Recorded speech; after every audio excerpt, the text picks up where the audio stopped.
Welcome to Mishna, studying Masechet Hallah, Perek Aleph, Mishnah Tet.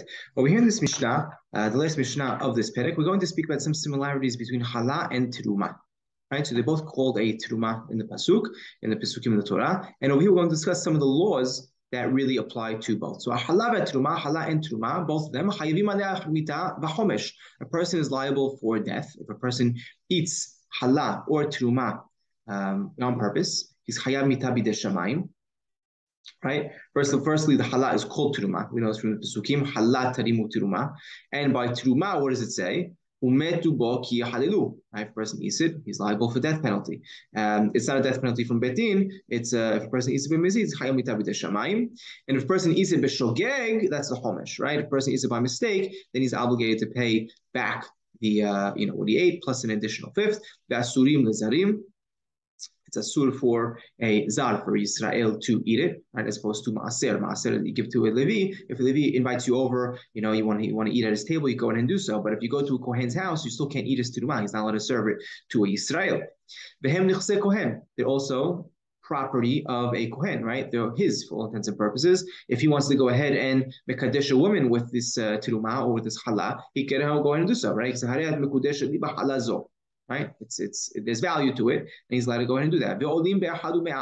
Right? It's ole in one in 100. Right? This we spoke at all Masechet Terumot, where we have if we have terumah, right? One piece of terumah that fell into 100 pieces of cholin, we said it's it's like almost like nullified. We look as if it's not there. It doesn't make the whole mixture, safek terumah, right? Meduma. But what do you have to do? You have to take one piece out, right? So it's ole. Also needs rachitzat yadayim. If a person wants to eat from halal terumah, he needs to go ahead and wash his hands first, even if he doesn't know that they are tameh. He needs to do rachitzat yadayim, and this is part of the 18 things that will go there on that one day. We saw that it's Masechet Shabbat.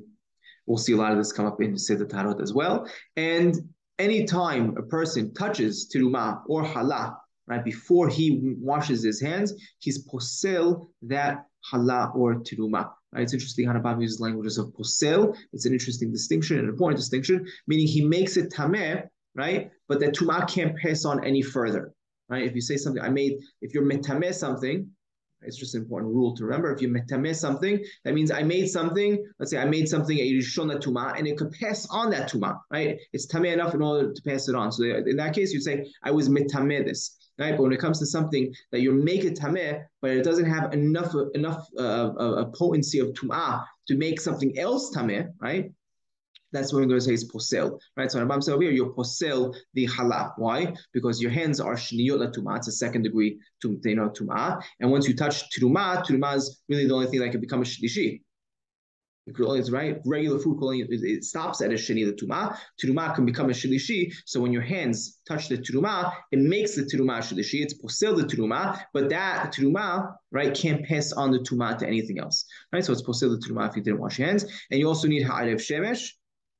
This we said, we learned it from the pasuk. We learned this in Masechet Berachot. Ubah hashemesh v'taher ve'achar yochal min hakudashim. Right, we need sunset. Even if a person dips before sunset, he went to the mikveh before sunset, he still needs to wait till sunset. Right, sundown. After sundown, he's allowed to go ahead and eat from the kudashim. Right, we said bi'achim shom me'akavto min le'achol betruma. Right, he needs the sundown to in order to eat truma. And also elamina mukaf. Right, you're not allowed to separate it from tahor to cover tameh, right? Which is interesting, right? So if you have, a dough that's tahor and you have dough that's tameh, and you say, you know what, I don't want to separate, from the tameh. Let me take an extra double portion from the tahor, and I'll set this aside as hallah to give to the kohen. It'll have pure hallah. You're not allowed to do so. You're not allowed to do so, as we'll see later on in this masechet, that it needs to be from the mukaf. Also, it needs to be from something that's near each other. And Rambam actually explains Ela mina mukaf umina davar gamur, right? It needs to be from the mukaf. He actually has as almost a second understanding. You're not allowed to separate from tahor tameh, and you're also not allowed to separate it from the mukaf, right? You're not allowed to separate it, unless it's from mukaf, unless it's from something that's that's near each other. Mukaf is literally surrounded. So if you want to separate, a hallah, you can't have, some dough in this room and some dough in the other room, or even on the same table in different areas, right? They all need to be together, either in one basket or they need to be touching each other. That's how you're only allowed to separate hallah, to cover both of them. Umina davar gamur needs to be from something that's finished, right? It reaches final stage.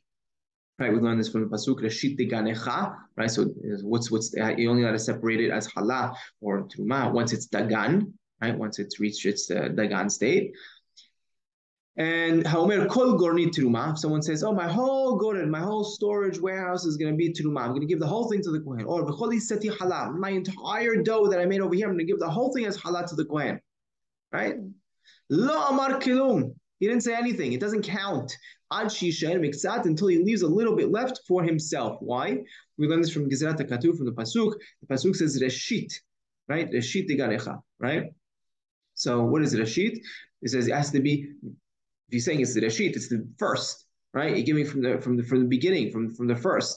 The only way you can have a first is if there's something else to follow that you're keeping for yourself, right? So we learn Mereshit v'lo hakol Reshit, right? It has to be from the Reshit, but it can't be, the whole thing can't be, going to the Kohen. And okay, we learned this, all the Piskei Halacha. We mentioned most of these halachot already in Masechet Terumot.